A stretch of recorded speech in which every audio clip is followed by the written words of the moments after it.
تو روزے کا جو کنیکشن ہے ابراہیم علیہ السلام کے ساتھ وہ مجھے محسوس ہوتا ہے وہ اس طرح سے ہوتا ہے کہ ابراہیم علیہ السلام نے جب دعا کی تھی نا رسول اکرم صلی اللہ علیہ وسلم کے حوالے سے، تو آپ نے فرمایا تھا ربنا وابعث فیہم رسولا منہم یتلو علیہم آیاتہ ویزکیہم. تو رسول اللہ صلی اللہ علیہ وسلم کی بعثت کا ایک مقصد تزکیہ کرنا ہے، پاک کرنا ہے. اور پاک کرنا، صاف کرنا، تزکیہ کرنا وہاں پر ہوتا ہے جہاں پر اس کی ضرورت ہوتی ہے. تو اس کا مطلب یہ ہے کہ ہم سب کو، ہر انسان کو اپنے تزکیے کی ضرورت ہوتی ہے. اندرونی طور پر اس کو اس پروسیس سے، جو کلینزنگ کا پروسیس ہے، اس سے گزرنا ہوتا ہے. تو روزہ جو ہے در حقیقت یہ یہاں پر آیا ہے، اس کا یہ مقام ہے. اس لیے اللہ تعالیٰ نے جب ان آیات میں ہمیں کہا نا کہ اے اہل ایمان تمہارے اوپر روزہ فرض ہوا ہے جیسے کہ تم سے پہلے لوگوں پر ہوا تھا. تو اس کا مطلب یہ ہے کہ روزے جیسی عبادت کرنا، یعنی اپنے آپ کو بھوک، پیاس اور جن چیزوں سے اللہ نے منع کیا ہے ان چیزوں سے روک کر انسان روحانی طاقت حاصل کرتا ہے. انسان کے اندر ایسے جذبات پیدا ہوتے ہیں جس سے اس کی تطہیر، اس کا تزکیہ، اس کی صفائی ہوتی ہے. اندرونی طور پر انسان کے اندر جو بیماریاں جنم لے لیتی ہیں وہ اس سے پاک صاف ہو جاتا ہے، یا کم از کم اس کے لیے اکوپ ہوتا ہے، وہ تیاری کرتا ہے. تو اس معنی میں جو روزہ ہے وہ پہلی شریعتوں میں بھی موجود تھا.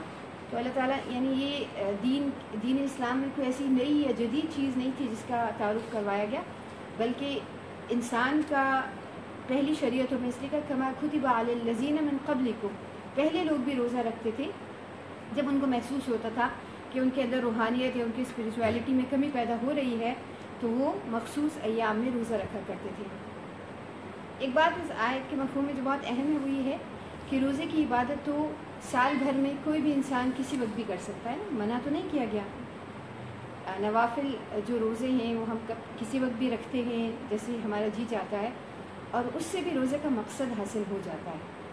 ظاہر ہے کہ روزہ چاہے فرض ہے چاہے نفل ہے، جب اس کو اس مقصد کے لیے رکھا جاتا ہے کہ اس سے تقویٰ حاصل ہوگا تو انشاءاللہ اللہ تعالیٰ وہ تقویٰ دے دیتے ہیں نا. لیکن یہاں پر جو خطاب ہے وہ یا ایھا الذین آمنوا ایک پوری کمیونٹی کو ہے، اہل ایمان کے پورے گروپ کو ہے. اس کا مطلب یہ ہے کہ ہماری جو روحانیت ہے اس میں بھی ہمیں بعض اوقات اجتماعیت کی ضرورت ہوتی ہے. ہمارے روحانی مسائل صرف ہماری ذات کے ساتھ یا ہماری انڈیویجول حیثیت میں نہیں ہوتے، ہمارے روحانی مسائل اجتماعی بھی ہیں.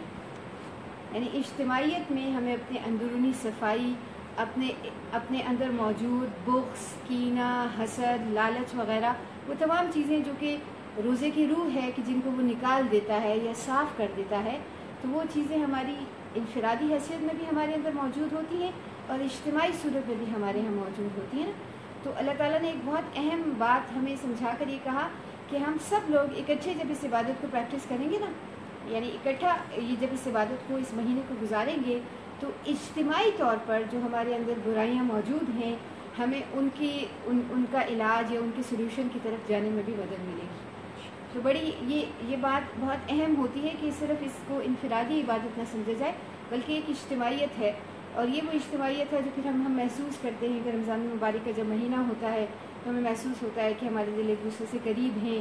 ہم ان لوگوں سے جو کہ کھانے پینے کے معاملے میں جن کے پاس ادروائز کچھ نہیں ہوتا، ہمیں ان کا زیادہ احساس اس وقت ہوتا ہے جب ہم اس بھوک اور پیاس سے خود گزرتے ہیں. ورنہ یہ بات یعنی ہمارے ذہن میں تو ہمیشہ ہوتی ہے، ہمیں موجود ہوتا ہے. ہمیں معلوم ہوتا ہے کہ بہت سارے ایسے لوگ ہیں جن کے پاس کھانا نہیں ہے، جن کے پاس پینے کے لیے صاف پانی میسر نہیں ہے، لیکن جب وہ ہمارے پاس میسر ہوتا ہے اور اس کے باوجود ہم اس کو یوٹیلائز نہیں کرتے تو اس وقت ہم پریکٹیکلی اس بات کو فیل کرتے ہیں کہ کس طرح دیگر لوگ جب اس سے وہ گزرتے ہیں تو ان کو کیا محسوس ہوتا ہوگا. تو یہ جو اجتماعیت ہے یہ صرف اس چیز کا نام نہیں ہے کہ ہم روزہ رکھ کر اپنے گھر میں سو جائیں اور رات کو قیام اللیل میں صرف آ جائیں اور قرآن مجید پڑھ لیں، بلکہ اجتماعیت کا مطلب ایک احساس، ایک اجتماعی احساس جس کو کلیکٹیو اویئرنیس کہتے ہیں نا. دنیا میں اب یہ نا بہت ڈرائیوز ہوتی ہیں نا، کہتے ہیں کانشیسنیس ڈرائیوز کریں گے. خواتین کو ان کے حقوق نہیں مل رہے تو ایک ہفتہ منائیں گے کہ جن میں خواتین کو ان کے حقوق سے آگاہ کیا جائے. دنیا میں صاف پانی پینے کے لیے لوگوں کو نہیں مل رہا تو ایک ہفتہ ایک مہینہ مناتے ہیں جس میں لوگوں کو صاف پانی میسر ہو. جیسے آج دنیا میں عالمی جو ہے وہ ماؤں کا دن منایا جا رہا ہے، اور جس کا مقصد یہ ہے کہ لوگ اس بات کو ری وزٹ کریں کہ ان کا اپنے ماؤں کے ساتھ کیسا تعلق ہے، اور اپنی ماں کے ساتھ جو ماں نے ان کے اوپر محنت کیا اس کو اکنالج کیا جائے نا. تو یہ جو وقت ہے تو گویا اللہ تعالیٰ نے نا ہمیشہ سے شریعت میں اس فطرت میں ایک ایسا خاص موسم رکھا ہے جس میں ہم ایک دوسرے کے لیے خاص طور پر فیل کریں اور ہمارے جذبات ایک دوسرے سے ہم آہنگ ہوں اور ہم سب مل کر ایک اجتماعی عبادت ایک ہی اسپرٹ کے ساتھ کر رہے ہوں. تو یہ وہ مقصد ہے اہل ایمان کو مجموعی طور پر روزے یہ کہنا کہ سب پر روزہ فرض کیا گیا ہے. اچھا یہ جو لفظ ہے نا سیام یہ بھی بڑا اہم ہے. سیام کا مطلب ہے کہ وہ کیفیت جو کہ ہم روزہ رکھتے ہوئے نا جس کو ہم حاصل کرتے ہیں کہ ہمارا جو روزہ ہے وہ 24 گھنٹوں کا نہیں ہے. یہ نہیں کہا جا رہا کہ بہت وہ غیر ضروری بہت لمبا ہے. ہمارا روزہ ڈان سے لے کر ڈسک تک ہے, یعنی سحر سے لے کر غروب آفتاب تک کا ہی وقت ہے, چاہے وہ وقت 12-13 گھنٹے کا ہو یا 20-21 گھنٹے کا ہو, اس وقت میں روزہ رکھنا ہے. اور چند چیزیں ہیں جن سے اجتناب کرنا اللہ تعالیٰ نے منع فرمایا ہے, تو اس سے رک جانے کا نام ہے. یہاں جو لفظ ہے صوم کا وہ استعمال نہیں ہوا. عربی زبان میں سیام اور صوم دونوں ایک یعنی قریب کے مطلب ہیں. یہاں پر بھی جو لفظ ہے وہ مفرد ہے, سنگولر ہے, لیکن یہاں لفظ سیام کو استعمال کیا گیا ہے. اور اس سیام سے مراد وہ روزہ ہے جس کیفیت پہ ہم رکھتے ہیں. اگر اس روزے میں اس سے زیادہ پابندیاں ہوں تو اس کو صوم کہتے ہیں. جیسے سیدنا مریم علیہ السلام کے بارے میں قرآن مجید نے کہا کہ انہوں نے جب وہ روزہ رکھا اللہ تعالیٰ کے حکم سے تو ان کو کہا کہ جب آپ سے کوئی مخاطب ہو تو اس سے آپ کیا کہیں, انی نذرت للرحمن صوما فلن اکلم اليوم انسیا. میں نے صوم رحمان کے لیے صوم رکھا ہوا ہے, تو اس کا کیا نتیجہ ہے, میں آج کس سے بات نہیں کروں گی. تو ہمارے لیے اللہ تعالیٰ نے صوم کا تصور نہیں ہے, یعنی ہم بات چیت نہیں منع کیا گیا. امیجن کریں کہ اگر بات چیت سے منع کیا جاتا خاص طور خواتین کو کہ وہ بات چیت بھی نہ کریں تو کتنی مشکل پیش آ جاتی نا. ابھی تو یہ ہے کہ بہت سارا کتھارسس بات کر کے ہوتا ہے, ہم پوچھتے ہیں اچھا آپ کو بھوک لگی ہے, ہاں مجھے بھی لگ رہی ہے, آپ کو پیاس لگی ہے, ہاں مجھے بھی لگ رہی ہے, اچھا کتنا وقت باقی رہ گیا ہے. بات چیت کر کے ہم اپنا کتھارسس کر لیتے ہیں نا. تو پہلے کا کیا تھا کہ صوم کا کانسیپٹ تھا کہ بات چیت بھی نہیں کی جا سکتی. تو کیونکہ ہمارا دین فطرت ہے, اللہ تعالیٰ نے ہمارے اوپر کوئی بیجا سختی نہیں کی. ابھی آگے جا کر اس کا ذکر یہاں پر ہو رہا ہے. تو جب اللہ تعالیٰ نے ہمارے اوپر سختی نہیں کی تو اس کو اللہ کی مہربانی اور اللہ کی رحمت سمجھنا چاہیے. یہ ہمارا فائدہ ہے. اللہ تعالیٰ کو تو جیسے حدیث مبارکہ میں ہے, اللہ تعالیٰ کو تو اس کی کوئی ضرورت نہیں ہے کہ ہم بھوکے اور ہم پیاسے رہیں. ہم کوئی اللہ تعالیٰ کی یعنی سسٹم میں کوئی سیونگس تو نہیں کر رہے کہ جو ہم بھوک اور پیاس جب نہیں ہو رہا تو کنزمپشن کوئی بھی نہیں کر رہا. ایسے نہیں ہے, بلکہ رمضان میں تو ہماری جو فوڈ کنزمپشن ہے وہ زیادہ ہی ہو جاتی ہے. تو ایسا نہیں ہے. تو بلکہ مقصد کیا ہے, مقصد ہمارا اسپریچول اپلفٹ ہے. کما کتب علی الذین من قبلکم, تو جیسے میں نے آپ کو پہلے بتایا کہ یہ جو کما کتب سے مراد یہ کہ جیسا تم سے پہلے لوگوں پر فرض کیا گیا تھا, اس سے مراد صرف فرضیت ہے کہ ہر شریعت میں روزہ فرض کیا گیا ہے, اس کی کیفیت اپنی اپنی ہو جاتی ہے. لعلکم تتقون, لعلکم ہو سکتا ہے یا شاید کہ تم متقی بن جاؤ. عام طور پر اس کے ٹرانسلیشن ہم یہ کرتے ہیں تاکہ تم متقی بن جاؤ, ٹھیک ہے. لیکن جو اصل لفظ ہے نا اس کے ٹرانسلیشن, اگر تاکہ تم متقی بن جاؤ تو اس کے لیے لفظ ہونا چاہیے تھا لتتقون, لام تعلیل ہوتا اور اس کے بعد تقویٰ کا ذکر ہوتا نا. لیکن یہاں پر کا لعل, لعل کا مطلب عربی میں ہوتا ہے شاید, پرہیپس. اور شاید جو ہوتا ہے نا, ہمیں پتہ ہے ایک ایسا لفظ ہے جس میں دونوں احتمالات ہو سکتے ہیں, شاید ہو جائے اور شاید نہ ہو, اس میں دونوں پاسبلٹیز ہوتی ہیں نا. تو اللہ تعالیٰ یہ کہتے ہیں کہ روزہ اس لیے فرض کیا گیا ہے کہ اس کے ذریعے ہو سکتا ہے, این ممکن ہے, شاید موسٹ پروبلی تم متقی بن جاؤ. یعنی اس کا مقصد یہ ہے تاکہ تم متقی بن جاؤ, لیکن ضروری نہیں ہے کہ تم بنو. ہو سکتا ہے رمضان آئے بھی اور تم روزہ بھی رکھو لیکن پھر بھی تم متقی نہ بنو. تو یہ ہماری اپنی نیت پر منحصر ہے. اللہ تعالیٰ تو یہ چاہتے ہیں کہ ہم اس کے ذریعے متقی بنیں, لیکن کیا ہم متقی بنیں گے یا نہیں بنیں گے اس کی کوئی گارنٹی نہیں ہے. یہ نہیں کہا جا رہا کہ جب رمضان المبارک کا اختتام ہو جائے گا تم سب کے اوپر سٹیمپ لگ جائے گی کہ اب آپ سب متقی ہو گئے ہیں. ایسا نہیں ہے. اس کا مطلب یہ ہے کہ روزے کے میڈیم کے ذریعے تقویٰ کو تلاش کرنا ہے, اس کے اندر تقویٰ کو حاصل کرنے کی کوشش اور جستجو کرنی ہے. تقویٰ صرف روزے میں نہیں ہے, وہ بہت ساری چیزوں میں ہے, لیکن ایز ایف کہ ہم روزے میں زیادہ لائکلی ہوتے ہیں, زیادہ اس بات کے قریب ہوتے ہیں کہ ہم تقویٰ کو حاصل کر لیں. اس وقت گویا اللہ تعالیٰ کا تقویٰ کا جو پیکیج ہے وہ زیادہ ایکسیسیبل ہے، زیادہ ایزی ہے.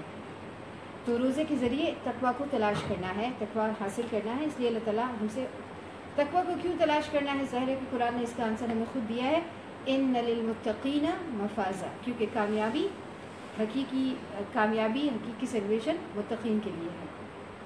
اس لیے تقویٰ کو ہم نے بہرحال حاصل کرنا ہے. تقویٰ سے یہ جو مراد ہے نا، بہت ساری چیزیں ہوتی ہیں، ہم اکثر ان کا ذکر بھی کرتے ہیں، لیکن تقویٰ کا جو لفظی مطلب ہے، جس طرح قرآن نے اس کو پورٹرے کرتا ہے، اس کا مطلب، اس سے مراد ہے ایک شیلڈ، ایک پروٹیکشن، ایک ڈھال جو کہ آپ کو ضرورت ہوگی. اور ایک حدیث مبارکہ میں روزے کے حوالے سے کہا گیا الصوم جنہ، روزہ ایک پروٹیکٹڈ شیلڈ ہے، وہ ڈھال ہے. اور تقویٰ کا اصل بھی یہی ہے کہ انسان کے دل میں اللہ تعالیٰ ایسا احساس پیدا کر دیں جس کی وجہ سے اس کے اور گناہ کے درمیان ایک شیلڈ بن جائے، ایک رکاوٹ آ جائے. جو گناہ، جب وہ گناہ کرے تو اس کا دل ریزسٹ کرے. اور تقویٰ ہوتا کہاں پر ہے؟ تقویٰ دل میں ہوتا ہے. کیسے ہمیں معلوم ہے؟ رسول اکرم صلی اللہ علیہ وسلم تقویٰ کے حوالے سے کہا التقویٰ ہا ہنا، 3 دفعہ. یشیر الی صدرہ، اپنے دل کی طرف اشارہ کر کے آپ صلی اللہ علیہ وسلم نے فرمایا تقویٰ یہاں پر ہے. تو دل جو ہوتا ہے نا، ویسے تو احساسات کا مرکز ہوتا ہے، دل میں فیلنگز ہوتی ہیں، ٹھیک ہے. اور یہ جو فیلنگز یا احساسات ہوتے ہیں نا، یہی ہمیں کچھ کرنے پر اکساتے ہیں. آپ ایسا کیوں نہیں کرتے؟ تو اس کا جواب ہم دیتے میرا جی نہیں کرتا، میرا دل نہیں چاہ رہا. ایسا کیوں کیا ہے؟ میرا دل کر رہا تھا، میرا دل چاہ رہا تھا. تو ہم بہت ساری چیزیں نا اپنے ان کے لیے جسٹیفیکیشن، ہمارے پاس ہماری فیلنگز ہوتی ہیں. وہ اچھے کام بھی ہو سکتے ہیں، وہ برے کام بھی ہو سکتے ہیں. تو اس کا مطلب یہ ہے کہ جو ہماری فیلنگز ہیں نا، یہ بڑا امپورٹنٹ ہوتی ہیں. اور فیلنگز یا احساسات سب انسانوں میں برابر ہوتے ہیں. یعنی اس کے لیے پھر آپ کو ایک 190 ڈگری کی آئی کیو لیول نہیں چاہیے، اس کے لیے آپ کو کوئی ڈگریز نہیں چاہیے. یعنی ذہانت یا دماغ کا زیادہ استعمال یا زیادہ ذہین ہونا، اس میں تو لوگ ڈفرینٹ ہیں نا، لیکن محسوس کرنے میں سب لوگ ایک سے ہوتے ہیں. دل سب کا ایک سا کام کرتا ہے. ایک چھوٹا بچہ جو کہ ابھی نومولود ہے، جو بھی پیدا ہوا ہے، اس کے اندر بھی فیلنگز ہیں. اور وہ انسان جو کہ اپنی آخری سانس لے رہا ہے، اس کے اندر بھی فیلنگز ہیں. تو اللہ تعالیٰ نے اس لیے اس کو نا تقویٰ کو دل کے ساتھ اٹیچ کیا ہے کہ روزے کے ذریعے تمہاری ایسی تربیت ہونی چاہیے جس سے تمہارا دل جو ہے وہ بخوشی، برضا اور رغبت اللہ کی بات ماننے پر تیار ہو جائے. اگر ہم اپنے دل کو اس طرح سرنڈر کریں گے نا اللہ کے ہاں، تو تب ہم حقیقی متقی بن جائیں گے. ابراہیم علیہ السلام کے حوالے سے قرآن مجید نے 2 جگہ ان کا جب ذکر کیا تو قرآن مجید نے ایک ورڈ یوز کیا قلباً سلیم. اور یہ لفظ قرآن مجید میں 2 دفعہ ہی استعمال ہوا ہے، اور دونوں دفعہ سیدنا ابراہیم علیہ السلام کے لیے ہی استعمال ہوا ہے. اذ جاء ربہ بقلب سلیم، وہ اپنا قلب سلیم، ایک ساؤنڈ، وہ دل جس میں کوئی بریکیج نہیں تھا، جس میں کوئی وون نہیں ہے، جس میں کوئی نشانی نہیں ہے، زخم نہیں ہے، کچھ نہیں ہے، صحیح سالم صحیح دل ہے، وہ ابراہیم علیہ السلام لے کر گئے. یعنی اللہ تعالیٰ نے جب ان سے ان کا دل جب دیکھنا چاہا تو انہوں نے کہا یہ اللہ تعالیٰ میرا سب سے خوبصورت صاف ستھرا دل آپ کے لیے ہے. ہمارے دل جو ہیں وہ پتہ نہیں ان کے اندر کتنی زخم ہیں اور کتنی گندگی ہے اور کتنی پتہ نہیں فلت ہے اور کتنی کیا کیا ہے، ہم وہ دل جا کے اللہ کے سامنے پیش کرتے ہیں نا. تو ابراہیم علیہ السلام نے تو اللہ یہاں تقویٰ کی بات کر کے بہت خوبصورت یہ بات ہے کہ اپنے دل کو اللہ کے ساتھ اٹیچ کرنا، یہ تقویٰ ہے جو کہ اس روزے میں اس عبادت کے ذریعے، یہ عبادت جو کہ اور کسی کو معلوم بھی نہیں ہے.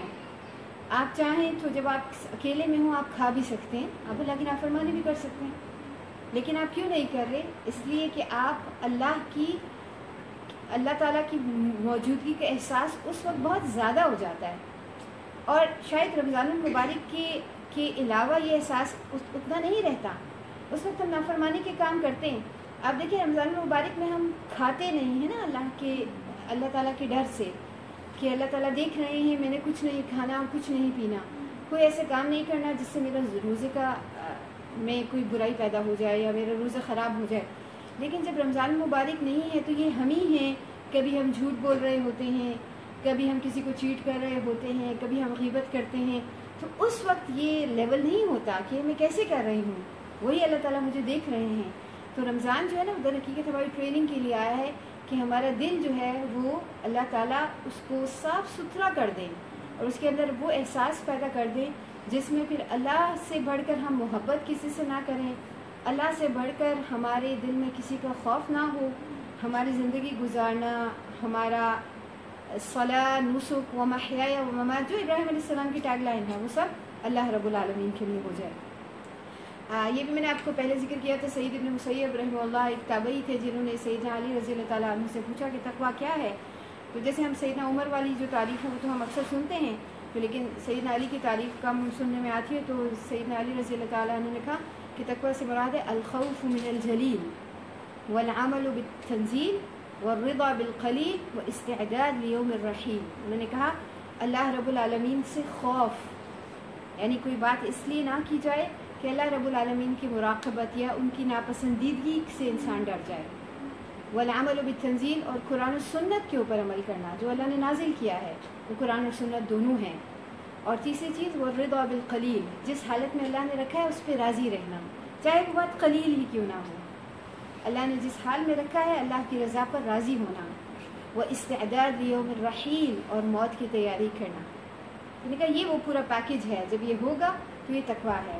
یہ بات بہت اہم ہے اس لیے کہ ہم تقویٰ کو صرف ایک مخصوص وضاقتہ، حلیہ اور ریٹائر میں سمجھتے ہیں نا کہ فلاں صاحب بڑے متقی ہیں، اور ہمارا اس کا کیا پیرامیٹر ہوتا ہے. دلوں کے حال سے تو ہم واقف نہیں ہیں. جہاں اللہ تعالیٰ نے فرمایا ہے کہ دل میں ہے تقویٰ، تو دل تو ہم نہیں ہیں، ہمارے پاس تو کوئی ایسا اکوپمنٹ نہیں ہے کہ ہم دل کو گوج کر سکیں کتنا % تقویٰ ہے یا نہیں ہے. لیکن ہم بالکل ظاہری جو وضاقتہ ہوتی ہے اس پہ اس کے بارے میں فیصلہ کر کے ہم ججمنٹل ہو جاتے ہیں اور ہم کہتے ہیں وہ ان کی وضاقتہ ایسی ہے تو وہ متقی ہیں. یہ بات درست ہے کہ ظاہر ہے کہ جو شخص جس کے دل میں تقویٰ ہوگا اس تقوی کا اثر اس کی وضاقتہ پر، اس کے حلیے پر، ہر چیز پر نظر آئے گا. لیکن بہرحال یہ صرف ایک سپرفیشل چیز کا نام نہیں ہے بلکہ اس سے زیادہ گہرا مطلب ہے. تو اللہ تعالیٰ نے فرمایا کہ ایک دفعہ پھر رمضان المبارک انشاءاللہ اگر اللہ تعالیٰ ہماری زندگی میں لا رہے ہیں تو اللہ تعالیٰ ہمیں ایک دفعہ پھر یہ موقع دے رہے ہیں کہ ہم متقی بن جائیں. یعنی پوٹینشیل متقی ہم ہیں، یعنی ہم بن سکتے ہیں. اسی لیے اللہ تعالیٰ ہمیں رمضان المبارک میں داخل کر رہے ہیں. تو جن سب لوگوں کی زندگی میں اللہ تعالیٰ ایک دفعہ پھر رمضان المبارک لے کر آ رہے ہیں، گویا اللہ تعالیٰ کو وہ بہت پسند ہیں. اللہ تعالیٰ چاہتے ہیں کہ ہم متقی بن جائیں. تو اگر پھر بھی رمضان المبارک گزر جائے اور ہم تقویٰ کو ویسے نہ حاصل کر سکیں جیسا کہ ہمیں کرنا چاہیے تو پھر ظاہر ہے کہ یہ بہت بدقسمتی ہے. پھر خدا نخواستہ جیسے کہ صحیح مسلم کی حدیث میں جو روایت ہے جس کے مطابق کہ ایسا بھی روزے دار ہیں جو کہ بھوک اور پیاس تو برداشت کرتے ہیں لیکن بھوک اور پیاس سے بیونڈ ان کا روزہ نہیں ہوتا. اللہ تعالیٰ سے دعا ہے کہ اللہ تعالیٰ ہمیں صحیح معنوں میں تقویٰ والا رمضان نصیب فرمائے.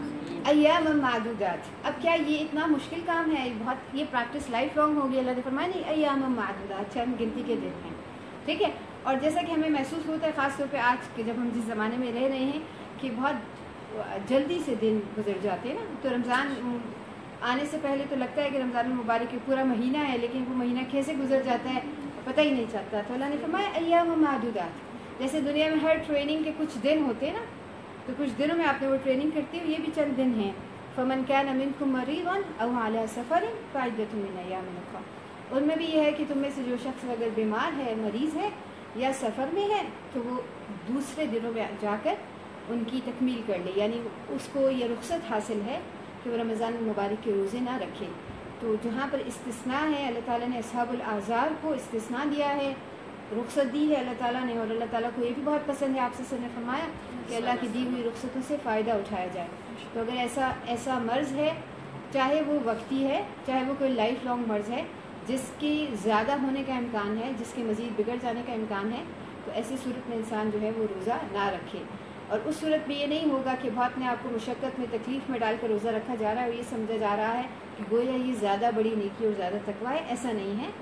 اگر کوئی ایسی بیماری ہے جس میں آپ کو روزہ سے کسی میڈیکل پریکٹیشنر نے منع کر رکھا ہے تو اس وقت روزے سے باز رہیں تاکہ جو دیگر عبادات ہیں، فرض نمازیں ہیں، قرآن مجید کی تلاوت ہے، ذکر و اذکار ہے، انفاق فی سبیل اللہ رمضان میں کرنے کے جو دیگر کام ہیں وہ اس سے متاثر نہ ہوں. اسی طرح حالت سفر میں اگر انسان یہ سمجھتا ہے کہ جس مقصد کے لیے، کیونکہ سفر انسان کسی مقصد کے لیے کرتا ہے نا، آپ اپنے گھر بار کو چھوڑ کے کسی مقصد کے لیے آپ گئے ہیں، مثلا کسی کی جاب کی ایسی رسپانسبلٹی ہے کہ ایک جگہ سے دوسری جگہ جانا ہے، تو وہاں جا کے اگر وہ یہ محسوس کرتا ہے کہ اس کے کام میں روزے کی وجہ سے یا حالت روزہ کے میں ہونے کی وجہ سے اس کے کام متاثر ہوگا، تو پھر اس کو وہاں پر بھی روزہ نہیں رکھنا چاہیے. لیکن اگر وہ سمجھتا ہے کہ اس کے سفر کے دوران اس کا کام متاثر نہیں ہوگا جس حقیقی مقصد کے لیے وہ گیا ہے، اور وہ روزہ رکھ سکتا ہے، اس کی صحت پر کچھ اثرات مرتب نہیں ہوں گے، تو ایسا کر لینا چاہیے. تو اللہ، یہ بہت خوبصورت بات اللہ تعالیٰ نے ہمیں یہ فرمائی ہے کہ وہ اللہ جو کہ اتنا جس نے اس عبادت کو اتنا اہم قرار دے کر اسلام کی بنیاد میں اس کا ذکر فرمایا ہے، وہی اللہ تعالیٰ تمہیں رخصت بھی دے رہی ہیں. وعلی الذین یطیقونہ فدیۃ طعام مسکین، اور وہ لوگ جو کہ، اور ظاہر ہے کہ اس میں نزول کے وقت اس میں کچھ آیت کا ایک حصہ ہے اس کا معنی منسوخ ہو گیا، لیکن اب اس سے مراد یہ ہے کہ جو لوگ روزہ نہیں رکھ سکتے اور جن کو کسی ایسے مرض میں ہیں جس سے شفا یابی کا کوئی ان کو چانس نہیں مل رہا قریب کے وقت میں، تو ان کو چاہیے کہ وہ فدیہ دے دیں اپنے روزے کا، اور فدیہ سے مراد طعام مسکین ہے. فمن تطوع خیرا فهو خیر له وان تصوموا خیر لکم ان کنتم تعلمون، اور جو نیکی کو اپنی مرضی کے ساتھ کرے گا، رضا اور رغبت کے ساتھ کرے گا، وہ اس کے لیے بہت بہتر ہے. اور یہ کہ تم روزہ رکھو یہ تمہارے لیے بہت ہی بہتر ہے، ان کنتم تعلمون، اگر تمہیں معلوم ہو. یعنی روزہ جو ہے ویسے بھی انسان کے جسم کا نا، اب جیسے سائنس کہتی ہے وہ ڈیٹاکس کر دیتا ہے انسان کے سارے انٹرنل، اس کا جو جسم ہے اس کی انٹرنل کلینزنگ بھی ہو جاتی ہے، اس کی جو ڈائجیشن ہے وہ پہلے سے بہتر ہو جاتی ہے، اس کا ریسپائرٹری سسٹم، اس کا سرکولیٹری سسٹم، سب اس کا جسمانی نظام جو ہے وہ پہلے سے بہتر ہو جاتے ہیں جب وہ ایک مہینہ اس حالت میں گزارتا ہے. تو اللہ نے فرمایا تمہارے فائدے کے لیے چیز ہے. شہر رمضان الذی انزل فیہ القرآن ھدی للناس وبینات من الھدی والفرقان فمن شہد منکم الشہر فلیصم ومن کان مریضا او علی سفر فعدۃ من ایام اخر. شہر رمضان الذی انزل فیہ القرآن. اب جیسے ہم نے پہلے یہ بات کی تھی نا، روزہ تو کسی وقت بھی ہم رکھ سکتے ہیں، تو اس وقت میں خاص کیوں رکھا جائے؟ تو اللہ تعالیٰ نے اس آیت میں اس کا جواب دیا. رمضان المبارک وہ مہینہ ہے جس میں قرآن مجید کا نزول ہوا ہے. تو قرآن مجید جو ہے وہ اللہ کے نزدیک کتنی بڑی چیز ہے، اللہ کو کتنا محبوب ہے، وہ اللہ کا کلام ہے. اور کلام جو ہے نا اس کی اہمیت کو ہر انسان صرف خود ہی سمجھ سکتا ہے نا. وہ کلمات انسان ایک بات کہہ دیتا ہے نا، پھر کہتا ہے بس میں نے اپنی زبان سے کلمات ادا کر دیے ہیں. اور جب ہم کسی شخص کے بارے میں نا اس کی اچھی حیثیت کی، اس کی اچھے اخلاق اور کردار کی بات کرتے ہیں نا، تو ہم کہتے ہیں کہ وہ انسان بڑا ڈگنیفائڈ ہے، ہی از دا مین آف ہز ورڈ، وہ اپنی بات کی لاج رکھتا ہے، ایسے ہم کہتے ہیں نا. اس کا مطلب یہ ہوتا ہے کہ انسان کے نزدیک بھی اس کے الفاظ بہت اہم ہوتے ہیں. بعض اوقات یہ بھی ہوتا ہے کہ ہم اپنی زبان سے ایسے الفاظ بھی ادا کر دیتے ہیں جو نامناسب ہوتے ہیں، لیکن پھر بھی صرف ان کے ساتھ اس لیے ان پر اصرار کرتے ہیں کہ میں نے کہہ دیا ہے، میں نے زبان دے دی ہے. ایسا ہے نا. تو یہ انسان کی نا ایک فطرت ہے کہ وہ جو اس کی جو کلمات ہوتے ہیں نا، وہ اس کی اپنی پروڈکشن ہے، اس کی اپنی کریشن ہے، وہ ان کے ساتھ ایک تعلق ہے. تو اللہ تعالیٰ نے قرآن مجید کو اپنا کلام کہا ہے. یہ صرف ایک کتاب نہیں ہے، یہ اللہ کا کلام ہے. اور اللہ رب العالمین کا جو کلام ہے تو وہ یعنی اس کی کیا عظمت اور کیا شان ہے وہ تو ظاہر ہمیں معلوم ہے. اور یہ جو شان اور اس کی عظمت ہے وہ ہر اس چیز کے ساتھ اٹیچڈ ہے جس پر اس کے ساتھ تعلق ہوا. جس ہستی پر اللہ تعالیٰ نے اس قرآن مجید کو نازل کیا، وہ ہستی اللہ تعالیٰ کو دنیا میں سب سے زیادہ پسند ہے. وہ اللہ تعالیٰ کی محبوب ترین ہستی ہے مخلوق میں سے، ان کے اول اور آخر سب میں سے. تو رسول اللہ صلی اللہ علیہ وسلم اللہ تعالیٰ کے پسندیدہ ترین بندے ہیں، جن کے بارے میں اللہ تعالیٰ نے فرمایا عسیٰ ان یبعثک ربک مقاما محمودا. اللہ تعالیٰ یہ جو پریز وردی اسٹیشن، جو بلند ترین قابل تعریف مقام ہے، یہ آپ کو دیں گے، اس لیے کہ آپ اللہ تعالیٰ کو سب سے زیادہ پسند ہیں. کیوں؟ اس لیے کہ آپ پر اللہ تعالیٰ نے، آپ کے قلب مبارک پہ اللہ تعالیٰ نے قرآن مجید کو نازل کیا ہے. پھر جن کے ذریعے نازل فرمایا جبریل امین، وہ اللہ تعالیٰ کے پسندیدہ ترین ملائکہ میں سے ہیں، وہ جبریل امین ہیں، وہ امانت دار ہیں. پھر جس رات میں نازل ہوا وہ لیلۃ مبارکہ ہے. پھر جس شہر میں، جس مہینے میں نازل ہوتا ہے وہ رمضان المبارک کا مہینہ ہے. تو ہر چیز جو اس کے ساتھ جہاں پر قرآن مجید آ گیا گویا وہ خیر و برکت کی بس بات ہو گئی. تو قرآن مجید اللہ تعالیٰ کی آخری کتاب ہے، اس کے بعد ظاہر ہے اللہ تعالیٰ کی طرف سے کوئی آسمانی کوئی ڈیوائن مینول آف گائیڈنس نہیں آئے گا. تو اس کو گویا اللہ تعالیٰ اس کی نا سیلیبریشن ہے، اس کا جشن منایا جا رہا ہے رمضان المبارک میں، کہ یہ اللہ کی طرف سے اللہ کا بہترین کلام اللہ نے اپنے بندے کے اوپر نازل کیا ہے. اس سے مراد دونوں باتیں ہیں کہ لوح محفوظ سے آسمان دنیا میں یعنی بیت العزہ میں جو قرآن مجید ہے وہ رمضان المبارک میں آیا ہے، اور اسی طرح رسول اکرم صلی اللہ علیہ وسلم پر اس کی جو شروعات ہیں غار حرا میں وہ بھی رمضان المبارک میں سٹارٹ ہوئی ہیں. تو یہ دونوں چیزیں اس سے مراد ہیں. تو اللہ نے فرمایا اس لیے اس قرآن مجید کی عظمت کو سیلیبریٹ کرنے کے لیے اللہ تعالیٰ نے رمضان المبارک کے مہینہ رکھا ہے کہ اس رمضان المبارک میں روزے کے علاوہ جو دوسرا کام کرنا ہے وہ قرآن مجید کے ساتھ تعلق ہے. ایک تو روزہ رکھنا ہے اور دوسرا قرآن مجید کے ساتھ اپنے تعلق کو ری وزٹ کرنا ہے. اگر تو وہ کمزور پڑ رہا ہے تو اس کو مضبوط کرنا ہے، اس کو بہترین طریقے سے آگے کرنے کی کوشش کرنا ہے. مثلا اگر قرآن مجید کی بہت اچھے طریقے سے ادائیگی اس کی کلمات کے نہیں جانتے تو رمضان المبارک میں اپنی تجوید کو بہتر بنائیں. اگر تجوید اچھی الحمدللہ ہو گئی ہے تو قرآن مجید کے ترجمے کو پڑھیں. الحمدللہ اگر ترجمہ پڑھ لیا ہے تو اس کی تفسیر کی طرف جائیں. اگر تفسیر بھی الحمدللہ پڑھ لی ہے تو اس تفسیر میں اب مزید آگے پروگریس کریں اور اچھے انداز سے پڑھیں. تو پورے قرآن مجید کو گو تھرو جو کرنا ہے یہ اس کا نام ہے.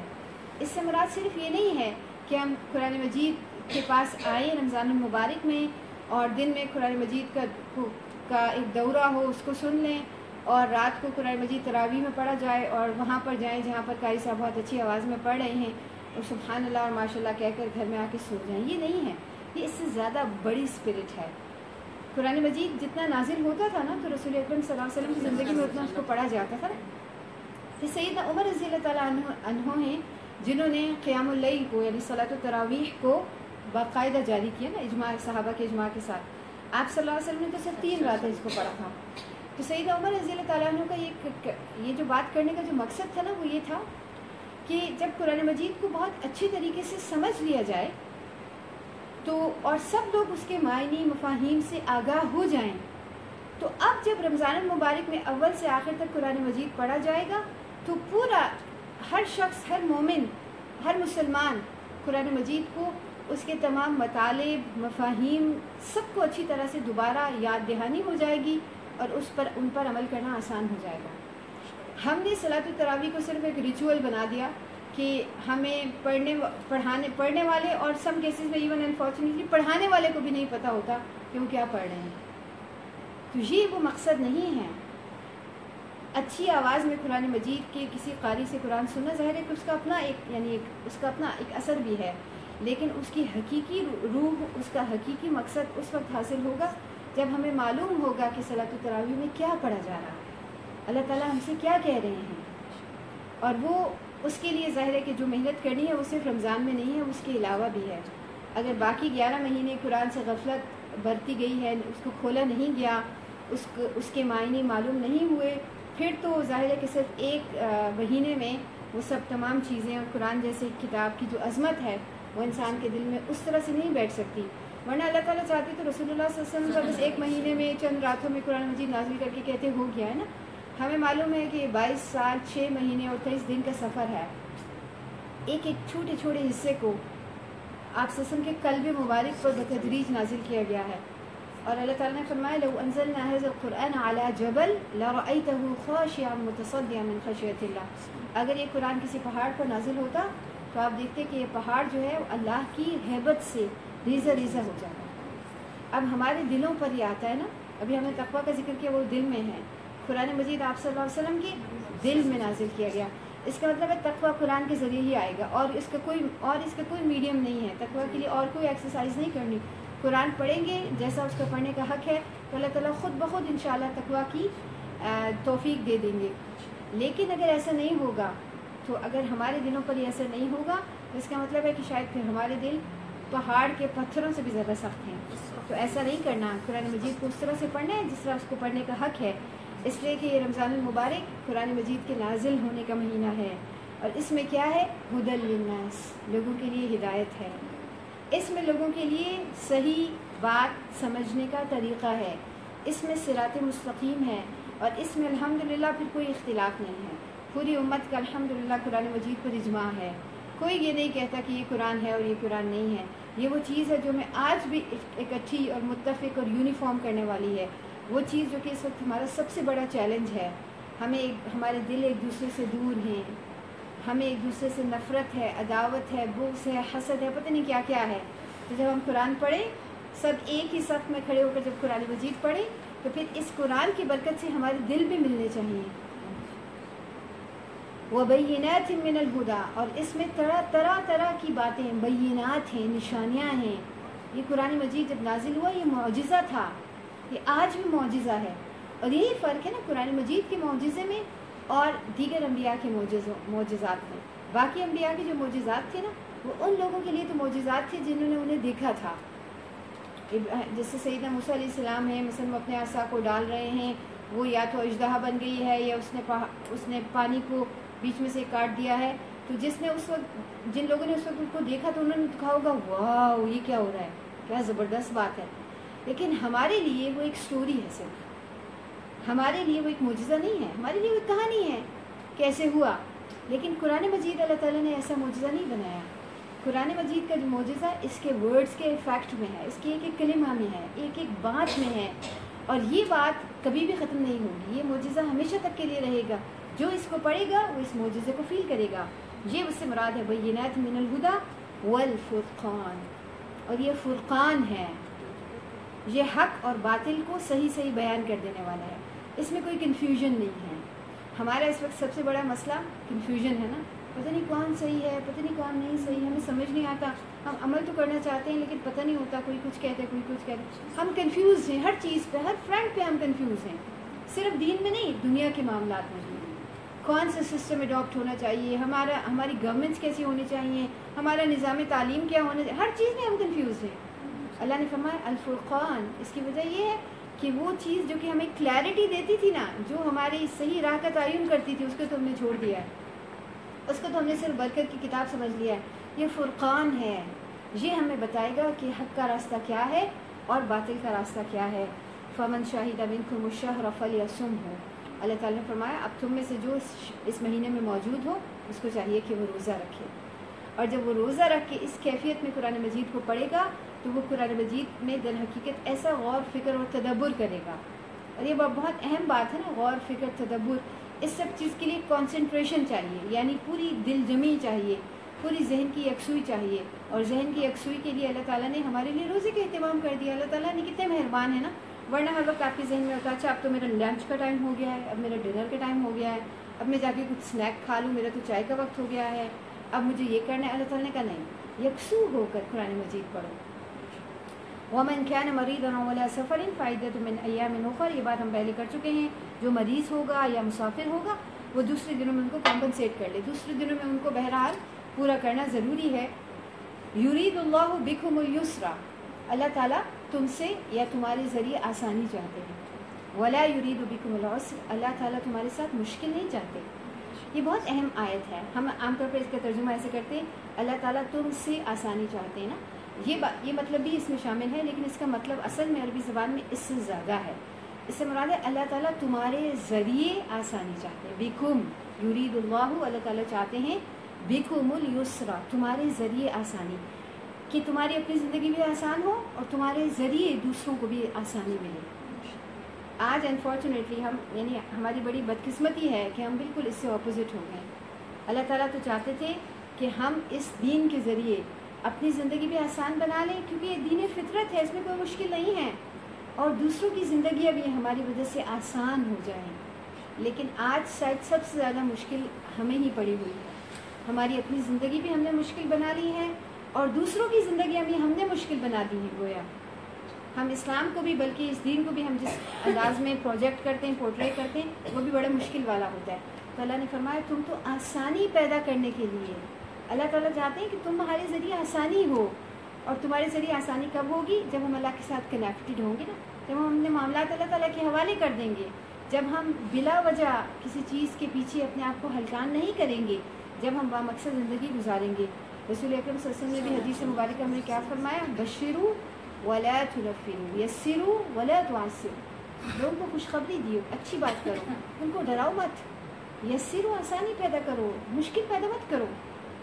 سیدہ عائشہ رضی اللہ تعالیٰ عنہ فرماتی ہیں جب رسول اکرم صلی اللہ علیہ وسلم کو آپشن دیا جاتا تھا نا کہ وہ دو کاموں میں ایک کو چوز کر لیں، تو آپ سے جس کو اختیار کرتے تھے ایسرہما، وہ دونوں میں سب سے آسان ہوتا تھا۔ آپ صلی اللہ علیہ وسلم چاہتے تو بہت مشکل کام کو بھی چوز کر سکتے تھے نا، اور مشکل کام کو، مشکل راستے کو چوز کرنے سے منع نہیں کیا گیا، یعنی اپنی ذات کے لیے آپ بہترین جو مرضی مینول اختیار کر لیں، آپ سال کے 1 مہینے کے بجائے 6 مہینے کے 7 مہینے کے روزے رکھ لیں، اللہ تعالیٰ منع نہیں فرما رہے، لیکن جس چیز کو اللہ تعالیٰ نے پوری کمیونٹی میں نافذ کرنا ہے نا، اللہ نے فرمایا وہ آسانی اور سہولت کی راہ ہونی چاہیے، وہ محبت والی راہ ہونی چاہیے، وہ نفرتوں والی نہیں ہونی چاہیے۔ لوگوں کو اللہ سے قریب کرنا ہے، اللہ کی کتاب سے قریب کرنا ہے، اللہ کی مسجدوں سے قریب کرنا ہے، ان کو اکٹھا کرنا ہے، نفرتیں پیدا نہیں کرنا۔ تو یہ اپروچ نہیں ہے کہ اختلاف کی باتیں کی جائیں، نفرت کی پیدا کی جائے، لوگوں کے لیے مشکل بنائی جائے، ایسا نہیں ہے۔ یرید اللہ بکم الیسر، اللہ تعالیٰ تمہارے اوپر بھی اور تمہارے ذریعے بھی آسانی چاہتے ہیں، وہ مشکل نہیں چاہتے۔ وَلِتُكْمِلُوا الْعِدَّةَ وَلِتُكَبِّرُوا اللَّهَ عَلَى مَا هَدَاكُمْ، تاکہ تم اپنی اس عدت کو، اپنی اس گنتی کو پورا کر لو۔ تو اگر رمضان المبارک میں بیماری کی وجہ سے یا سفر کی وجہ سے روزے نہیں رکھ سکے تو اپنی جو تمہاری تعداد، تمہاری نمبر آف ڈیز ہیں، تم ان کو پورا کر لو۔ اور یہ بھی وَلِتُكَبِّرُوا اللَّهَ عَلَى مَا هَدَاكُمْ، اور یہ کہ جب تم نے، اللہ نے جب تمہیں ہدایت دی ہے تو تم اللہ کی کبریائی بیان کرو، تم اللہ کی بڑائی بیان کرو، تکبیر کرو۔ تو یہ تکبیر نماز میں بھی ہوتی ہے، اسی طرح عید جو کہ رمضان کے بعد رمضان کا تحفہ ہوتا ہے، اس میں بھی کیا پڑھتے ہیں؟ تکبیرات پڑھتے ہیں، اللہ اکبر اللہ اکبر لا الہ الا اللہ واللہ اکبر اللہ اکبر وللہ الحمد۔ کیوں؟ اس لیے کہ اللہ نے ہمیں ہدایت دی ہے۔ اگر اللہ تعالیٰ چاہتے تو ہمیں ہدایت نہ دیتے، اگر اللہ تعالیٰ چاہتے تو ہمیں توفیق نہ دیتے، اگر اللہ تعالیٰ چاہتے ہمیں زندگی نہ دیتے کہ ہماری زندگی میں رمضان آتا، اگر اللہ تعالیٰ چاہتے خدا نخواستہ ہمیں بیمار کر دیتے، ہم نہ روزہ رکھ سکتے، کچھ بھی ہو سکتا تھا۔ تو اللہ نے فرمایا جب اللہ نے تمہیں ہدایت دی ہے تو تمہیں اللہ کی بڑائی بیان کرنی چاہیے۔ اور نماز میں بھی یہی کرتے نا، بار بار کیا کہتے ہیں؟ اللہ اکبر، یہ اللہ بڑا ہے۔ تو جب اللہ تعالیٰ بڑے ہیں تو ہم کون ہیں؟ ہم اصغر ہیں، ہم چھوٹے ہیں۔ اللہ کے علاوہ ہر چیز، اللہ کو میگنیفائی کرنا ہے اور باقی ہر چیز کو چھوٹا سمجھنا ہے۔ وَلَعَلَّكُمْ تَشْكُرُونَ، اور تاکہ تم شکر گزار بنو۔ اللہ تعالیٰ اس ساری ٹریننگ سے مقصد کیا ہے؟ تاکہ تمہارے اندر شکر پیدا ہو، اور شکر ایسی چیز ہے، وہ جذبہ ہے، وہ احساس ہے کہ جس کی وجہ سے انسان کی نعمت کو اللہ تعالیٰ زیادہ بھی کرتے ہیں اور وہ نعمت کو انسان انجوائے بھی کرتا ہے، اس نعمت کو انسان پھر شیئر بھی کرتا ہے۔ یہ سب وہ کیفیات ہیں جو شکر سے شامل ہوتی ہیں۔ اور اس کے بعد جو آخری آیت ہے آج کی، اس میں اللہ تعالیٰ نے فرمایا وَإِذَا سَأَلَكَ عِبَادِي عَنِّي فَإِنِّي قَرِيبٌ، وَإِذَا سَأَلَكَ عِبَادِي عَنِّي فَإِنِّي قَرِيبٌ۔ اے نبی صلی اللہ علیہ وسلم، جب میرے بندے آپ سے میرے بارے میں سوال کریں، فَإِنِّي قَرِيبٌ، تو بے شک میں قریب ہوں، أُجِيبُ دَعْوَةَ الدَّاعِ إِذَا دَعَانِ، جب کوئی پکارنے والا مجھے پکارتا ہے تو میں اس کی پکار کا جواب دیتا ہوں۔ فَلْيَسْتَجِيبُوا لِي، تو ان کو چاہیے کہ وہ مجھ ہی کو پکاریں، وَلْيُؤْمِنُوا بِي، اور میرے اوپر ہی ایمان لائیں، لَعَلَّهُمْ يَرْشُدُونَ، تاکہ وہ ہدایت پائیں۔ یہ بہت خوبصورت آیت ہے، اور اس کا جو تعلق ہے نا وہ ڈائریکٹ، یعنی اب یہاں پر بات جو کی ہے نا وہ اللہ کو پکارنے کی یا دعا کی گئی ہے، تو جو عام یعنی بظاہر ایک مناسبت ہے اس آیت اور پچھلے آیت میں، وہ تو یہ ہے کہ رمضان المبارک اور حالت روزہ یہ دعا کی قبولیت کے لیے بہت امپورٹنٹ وقت ہے۔ روزے کی حالت اور قرآن مجید کی تلاوت اور پورا رمضان المبارک کا مہینہ، اس کے فوراً بعد جب دعا کی بات کی گئی ہے تو اس سے پتہ چلتا ہے کہ اس میں دعا خاص طور پر کرنی چاہیے نا۔ ویسے بھی ہر وقت میں، کیونکہ رمضان میں جو ایک فرائض ہیں ان کا درجہ 70 مرتبہ بڑھا دیا جاتا ہے، نوافل جو ہیں وہ فرائض کے برابر ہو جاتے ہیں، تو ظاہر ہے کہ اس میں دعا بھی شامل ہے، لیکن خاص طور پر مخصوص جو اوقات ہیں رمضان المبارک میں، کیونکہ قرآن مجید زیادہ پڑھا جاتا ہے تو قرآن مجید کی تلاوت کے بعد کا ہر موقع دعا کی قبولیت کا وقت ہے۔ اسی طرح سحری کا جو وقت ہے وہ دعا کی قبولیت کا وقت ہے، اس پر اللہ تعالیٰ جو ہیں وہ آسمانی دنیا پر تشریف لاتے ہیں، اگر عام دنوں پہ موقع نہیں ملتا تہجد کی نماز پڑھنے کا، رمضان المبارک میں تو اللہ تعالیٰ نے یہ موقع انسان کو آٹومیٹیکلی رکھا ہے. اور انسینٹیو کتنا بڑا دیا نا کھانا پینا، کہ کھانے پینے کے اوپر تو سب آ جائیں گے، میری یاد میں تو ویسے تو کوئی نہیں آئے گا، تو اس میں ایک انسینٹیو رکھا ہے کہ آپ نے کھانے کے لیے تو اٹھنا ہے، تو 5 منٹ میرے پاس بھی آ جائیں. تو کتنی بڑی بات ہے نا، ہمارے پاس رمضان میں یہ وقت ہے کہ ہم اللہ تعالیٰ کے سامنے جائیں، دعا کریں. پھر افطار کا وقت، وہ دعا کی قبولیت کا خاص وقت ہے، آپ سے نے فرمایا. تو اللہ نے فرمایا کہ ویسے تو ہر وقت ہی ہے، لیکن اللہ جب اس لیے یہاں پر اس بات کا خاص طور پر ذکر ہوا. میں 1-2 دن پہلے جب یہ آیات پڑھی تھی نا، تو میرے ذہن میں ایک بات آئی، وہ تھا کہ وہ ایزا سألک عبادی آیت کا جو ایک بناوٹ ہے نا بڑی خوبصورت ہے. اللہ تعالیٰ یہ نہیں کہہ رہے وہ ایزا او لما یسألون عبادی، جب میرے بندے آپ سے میرے بارے میں آ کر پوچھتے ہیں، یہ نہیں کہا جا رہا کہ مستقل جب پوچھتے ہیں اللہ تعالیٰ کون ہے، کہاں ہے، ہم کیا کریں. کہا وہ ایزا سألک، ایک دفعہ بھی اگر کسی نے پوچھا ہے، یعنی اگر کسی نے پوری زندگی میں ایک دفعہ بھی اس کو میرا خیال آ گیا، اللہ تعالیٰ کہہ رہے ہیں، تو اس کو بس میرے ساتھ کنیکٹ کر دیں، یہ آپ کا کام ہے. اللہ کی کتنی بڑی رحمت ہے نا، رمضان المبارک رحمت کا مہینہ ہے. اللہ تعالیٰ اپنی اس رحمت سے کسی کو بھی ڈپرائیو نہیں کرے. اللہ تعالیٰ کہہ رہے ہیں اے نبی صلی اللہ علیہ وسلم، یعنی کسی نے ایک دفعہ مطلب گزرتے ہوئے برسر راہ میرے بارے میں پوچھ لیا ہے کہ اللہ، تو اس کو کیا کہ انی قریب، اس کو کہیں میں قریب ہوں. اس کو یہ مت کہیں کہ آپ نے کیوں پوچھا، آپ نے تو کبھی کوئی نماز ہی نہیں پڑھی، آپ نے تو کبھی اللہ کو یاد ہی نہیں کیا، آپ کو پتہ ہی نہیں قرآن کیسے پڑھتے ہیں، آپ کیوں اللہ کے بارے میں پوچھیں. اور وہ بنی اسرائیل والا وہ جو واقعہ ہمارے ذہن میں ہے نا، کہ جب اس شخص نے، اس کو کہا گیا کہ تمہارے لیے توبہ ہے، تو اس نے کہا نہیں، تمہارے لیے کوئی توبہ نہیں ہے. پھر اس نے، جس شخص نے اس کو کہا، راہب کو بھی اس نے قتل کر ڈالا نا. تو اللہ تعالیٰ اپنے بارے میں کہہ رہے ہیں یہ اللہ کی رحمت ہے. اللہ کی جب رحمت اتنی واسع ہے نا، اتنی ان باؤنڈ ہے نا، تو مجھے اور آپ کو کوئی حق نہیں ہے کہ ہم اس کو لمیٹڈ کریں، کہ ہم اللہ کی رحمت کو بند کرنے والے بنیں. اللہ کی رحمت بہت وسیع ہے. اللہ نے فرمایا جب یہ لوگ آپ سے میرے بارے میں آ کر پوچھیں، انی قریب، ان سے کہہ دیجئے میں قریب ہوں. اب سوال تو کسی قسم کا بھی ہو سکتا ہے نا، اللہ تعالیٰ کون ہیں، کہاں ہیں. اور مکی صورتوں میں نا یہ سوال جب کیا جاتا تھا تو اس کے بارے میں مفسرین لکھتے ہیں کہ اہل مکہ جو تھے نا، وہ لوگوں کو قبائلی زندگی میں لوگ جو ہوتے ہیں نا اپنے خاندان، اپنے حسب و نسب سے پہچانے چاہتے ہیں. تو یہ امپورٹنٹ نہیں ہے کہ میں کون ہوں، لیکن یہ امپورٹنٹ ہے کہ میری فیملی کیا ہے. تو اللہ تعالیٰ کے بارے میں جب انہوں نے آ کے پوچھا نا اللہ تعالیٰ کون ہے، مطلب کیا فیملی ہے، یہ کیا چیز ہے، ہمیں ویسے تو پتہ ہے لیکن آپ جس ہستی کی بات کرتے ہیں کیا. تو اس وقت سورہ اخلاص کا نزول ہوا نا، قل هو اللہ احد اللہ الصمد، کہ اللہ تعالیٰ تو اس طرح ان کی فیملی کے بارے میں بات نہ کرو. لیکن یہاں پر جو بات یہ ہے نا کہ اللہ تعالیٰ کون، اللہ تعالیٰ وَإِذَا سَأَلَكَ عِبَادِي، یعنی جب میرے بندے پوچھتے ہیں میں کہاں ہوں، نظر کیوں نہیں آتا، ایمان بالغیب کیوں ہے، یہ کیا ایک فیلسی ہے. انی قریب، ان کو کہہ دیں میں قریب ہوں.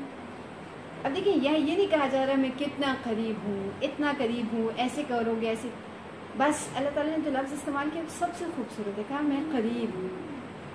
اب دیکھیں جب قربت ہے نا، قربت کے تو بہت سارے مطلب ہوتے ہیں. قربت جو ہوتی ہے وہ معنوی بھی ہوتی ہے اور وہ محسوس بھی کی جا سکتی ہے. یعنی کوئی جو ہے نا میرے قریب ہے اس لیے کہ وہ میرے قریب بیٹھا ہے، کوئی میرے قریب ہے اس لیے کہ وہ میرا نیکسٹ ڈور نیبر ہے مثلا، کوئی میرے قریب ہے اس لیے کہ میں اور وہ ریلیٹڈ ہیں، وہ میری والدہ ہیں اس لیے مثلا میری قریب ہیں، کوئی میرے قریب ہے اس لیے کہ وہ میری دوست ہیں، کوئی اس وقت اس لیے قریب ہے کہ آپ یہ میرے سامنے بیٹھی ہیں اس لیے میری قریب ہیں، اور کوئی دل سے بھی قریب ہے. وہ اس کی جو قربت ہے وہ یہ نہیں ہے کہ وہ اس وقت ہمارے سامنے ہی ہے، بلکہ وہ دل سے قریب ہیں، اس لیے وہ ہر وقت ہمارے خیال میں، ہمارے احساس میں، ہمارے دل میں ہوتے ہیں، لیکن ہو سکتا ہے بظاہر ہمارے پاس موجود نہ ہوں. تو اللہ تعالیٰ نے اپنے لیے یہ لفظ استعمال کیا جس میں سارے میننگز پائے جا سکتے ہیں کہ میں تمہارے دل میں سب سے قریب ہوں.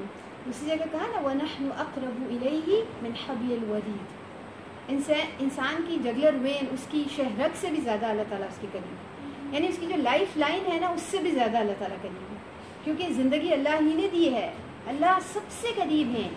باقی آپ ایون اپنی امی کو بھی بات آپ اس وقت تک نہیں، جب تک نہیں کہیں گے وہ آپ کی بات نہیں سنیں گی نا.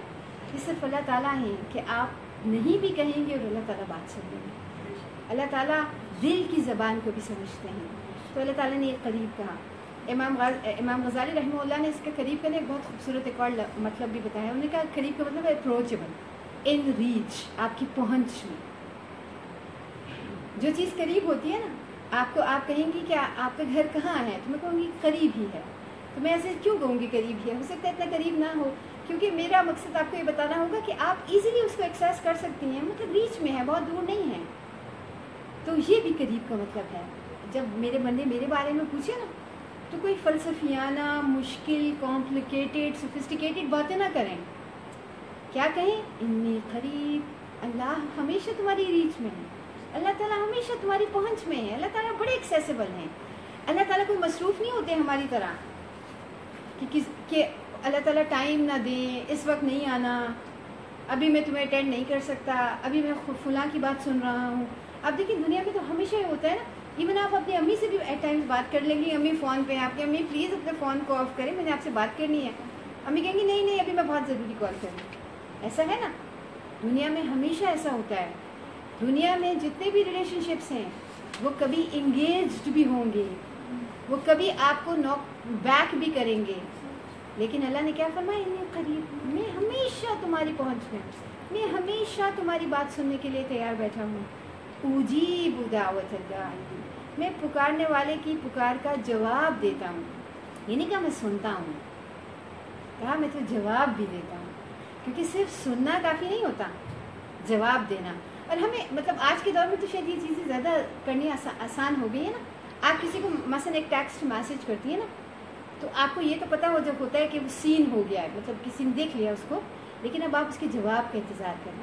تو اللہ نے کہا میں نے کسی کو ہالٹ پہ, کسی کو ویٹنگ پہ بھی نہیں رکھا ہوا کہ میں نے بس دیکھ کر کہا ہے کہ ٹھیک ہے بعد میں اٹینڈ کروں گا, اتنا امپورٹنٹ نہیں ہے. اللہ تعالیٰ نے کہا اجیب, میں ہر ایک کو پرومپٹلی جواب دیتا ہوں, ہر ایک کو میں جواب دیتا ہوں, اس کی بات کو سن کر اس کو جواب دیتا ہوں. لیکن اس کے لیے شرط کیا ہے, اذا دعان, جب وہ مجھے پکارے. اللہ کو پکاریں گے تو اللہ تعالیٰ ہمیں جواب دیں گے. اگر ہم اللہ کو بھول جائیں گے, نسوا اللہ فنسیہم, یا ایھا الذین آمنوا لا تکونوا کالذین نسوا اللہ فانساہم انفسہم. جو اللہ کو بھول گئے اللہ تعالیٰ ان کو بھول گئے. اے ایمان والو, ان لوگوں کی طرح نہ ہو جاؤ کہ وہ اللہ کو بھول گئے, اللہ تعالیٰ نے ان کو اپنا آپ بھلا دیا, ان کو مقصد زندگی ہی پتہ نہیں ہے. اور دوسرے وقت میں کیا کہا, اجیب دعوت الداعی اذا دعان, جب کوئی پکارنے والا مجھے پکارتا ہے اس کی دعا کا ضرور جواب دیتا ہوں. یہ ہم ہیں یا ہمارے اندر کے یہ وسوسے ہیں یا ہمارے ایمان کی کمزوری ہے کہ ہمیں لگتا ہے ہم نے تو دعا کی, اللہ تعالیٰ نے سنی نہیں. ہم تو اتنی بڑی بات کرتے ہیں, آپ سوچیں کتنے گستاخی کا کلمہ ہے نا, ہم آرام سے کہہ دیتے ہیں. اللہ تعالیٰ کہتے ہیں میں نے سننا تو کیا, میں نے تو جواب بھی دیا ہے. لیکن ضروری نہیں ہے کہ وہ جواب تمہاری مرضی کا ہو, کیونکہ علیم اور حکیم اللہ کی ذات ہے. ہمیں نہیں پتہ کہ اللہ تعالیٰ اس کو کیسے قبول فرمائے, لیکن اللہ نے فرمایا جب کوئی پکارنے والا مجھے پکارتا ہے تو میں اس کو, اور اس کو یہ بھی کتنا مطلب اس کا ڈائنامکس بھی اتنے وسیع ہیں. اللہ تعالیٰ نے فرمایا تم میری طرف چل کر آتے ہو تو اللہ تعالیٰ دوڑ کر آتے ہیں. ہم اللہ کا ذکر جس محفل میں کرتے ہیں, اللہ تعالیٰ کہتے ہیں میں اس سے بہتر محفل میں فرشتوں کے پاس تمہارا ذکر کرتا ہوں. تو یہ بہت ہی اللہ تعالیٰ کی طرف سے جو جواب ہے وہ بہت ہی اچھا, بہت ریسیپروکل ہے. فَلْيَسْتَجِيبُوا لِي, اب ان لوگوں کو کیا چاہیے کہ وہ صرف مجھے کو پکاریں. اور خاص طور پر رمضان المبارک میں ہماری زندگی میں کتنی ٹینشنز, پریشانیاں, انفرادی, اجتماعی, کتنے پرابلمز ہیں نا. کاؤنٹ کرنے بیٹھتے ہیں تو وہ ختم نہیں ہوتے ہیں. ہر وقت کوئی نئی چیزیں, ایشوز, چیزیں آتی رہتی ہیں. بیٹھ کے شکوے بھی کرتے ہیں, مختلف فورمز پہ ڈسکشنز بھی کرتے ہیں کہ کہیں کوئی ایسا سرا ملے, باتیں سمجھ میں آئے. تو جو اصل چیز کرنے کی ہے وہ ہے دعا. کہ اللہ سے دعا, اللہ تعالیٰ ہمارے ذہنوں کو, ہمارے دلوں کو کلیئر کر دیں, ان کے اندر سکون ڈال دیں. یہ جو کیوس ہے, ایک عجیب سی بے چینی ہے, اس سے ہمیں نکال دیں. تو یہ ہم دعا کریں گے رمضان مبارک میں اس چیز کے لیے. تو یہ دعا کا وقت ہے. اللہ نے فرمایا ان لوگوں کو چاہیے کہ مجھ سے ہی دعا کریں. وَالْيُؤْمِنُوا بِي, لیکن دعا کیسے ہو, خالص ایمان کے ساتھ. دعا ایسا کریں کہ آپ کو یقین ہو, ایمان کی وہ کیفیت ہو جس میں کہ اللہ تعالیٰ ضرور اس دعا کو سنیں گے. لعلہم یرشدون, اور اس کے ذریعے اللہ نے فرمایا ہو سکتا ہے کہ تاکہ یہ لوگ صحیح ہدایت پر آ جائیں. اس کا مطلب ہے صحیح ہدایت بھی اللہ سے مانگنے سے ملے گی. اللہ سے جب ہم صحیح ہدایت مانگیں گے، اور جب ہم بار بار سورہ فاتحہ میں کہتے ہیں نا اہدنا الصراط المستقیم، تراویح میں کتنی دفعہ 8 رکعات بار بار جب یہ ہم سنیں گے نا، تو یہ اللہ کی وہ یہ دعا ہے کہ اللہ تعالیٰ ہمیں راشدین میں سے کر دیں، ہمیں حقیقی ہدایت والوں میں سے کر دیں. اور رشد اس ہدایت کو کہتے ہیں جس کے ساتھ حکمت ہوتی ہے، جس میں پھر اللہ تعالیٰ انسان کے اخلاق میں، اس کے کردار میں، اس کی بات چیت میں حکمت بھی پیدا کرتے ہیں. یعنی حقیقی ہدایت ہوتی ہے، صرف خود عمل نہیں بلکہ وہ دوسروں کے لیے بھی ہدایت کا باعث بنتا ہے. وآخر دعوانا الحمدللہ رب العالمین.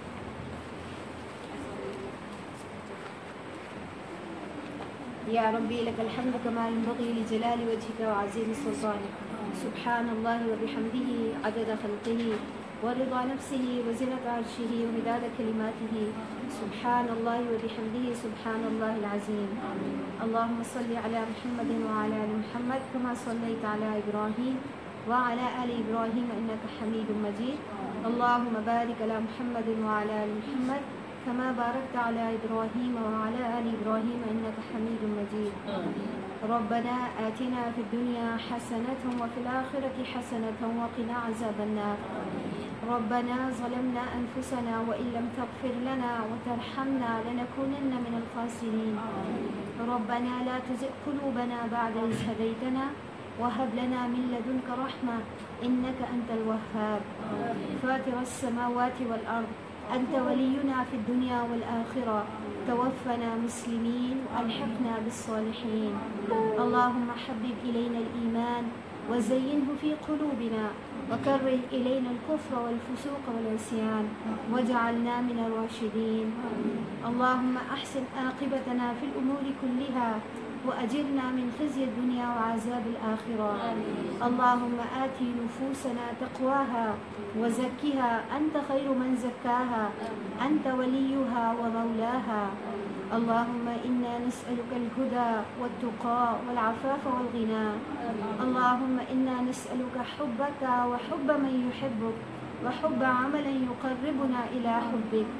اللهم إنا نعوذ بك من جهد البلاء ودرك الشقاء وسوء القضاء وشماتة الأعداء. اللهم اكفنا بحلالك عن حرامك وأغننا بفضلك عمن سواك. اللهم إنا نستغفرك ونتوب إليك. اللهم إنا نستغفرك ونتوب إليك. اللهم إنا نستغفرك ونتوب إليك. اللهم اهدنا لأحسن الأخلاق لا يهدي لأحسنها إلا أنت، واصرف عنا سيئها لا يصرف عنا سيئها إلا أنت. اللهم إنا نسألك العفو والعافية والمعافاة الدائمة في الدين والدنيا والآخرة والفوز بالجنة والنجاة من النار. اللهم آنس وحشتنا في القبور. اللهم ارحمنا بالقرآن العظيم واجعله لنا إماما ونورا وهدى ورحمة. اللهم ذكرنا منه ما نسينا وعلمنا منه ما جهلنا وارزقنا تلاوته آناء الليل وأطراف النهار واجعله لنا حجة يا رب العالمين. اللهم اغفر لحينا وميتنا وشاهدنا وغائبنا وصغيرنا وكبيرنا وذكرنا وأنثانا.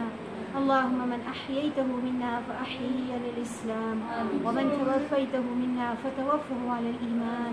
اللهم توفنا على الإيمان. اللهم أحسن ختامنا. اللهم أحسن ختامنا. اللهم أحسن ختامنا. اللهم اغفر لهم وارحمهم وعافهم واعف عنهم وأكرم نزلهم ووسع مدخلهم واغسلهم بالماء والثلج والبرد ونقهم من الذنوب والخطايا كما ينقى الثوب الأبيض من الدنس وأبدلهم ديارا خيرا من ديارهم وأهاليهم خيرا من أهاليهم وأزواجا خيرا من أزواجهم وأدخلهم الجنة وأعزهم من فتنة القبر ومن عذاب النار. اللهم اجعل قبورهم روضة من رياض الجنة. اللهم نور قبورهم. اللهم نور قبورهم. اللهم نور قبورهم. اللهم افتح لهم فسيح الجنان. اللهم افتح لهم فسيح الجنان. اللهم لا تحرمنا أجورهم ولا تفتنا بعدهم. ربنا تقبل منا إنك أنت السميع العليم وتب علينا إنك أنت التواب الرحيم. رب ارحمهما كما ربياني صغيرا. رب ارحمهما كما ربياني صغيرا رب ارحمهما كما ربياني صغيرا سبحان ربك رب العزة عما يصفون وسلام على المرسلين والحمد لله رب العالمين سبحانك اللهم وبحمدك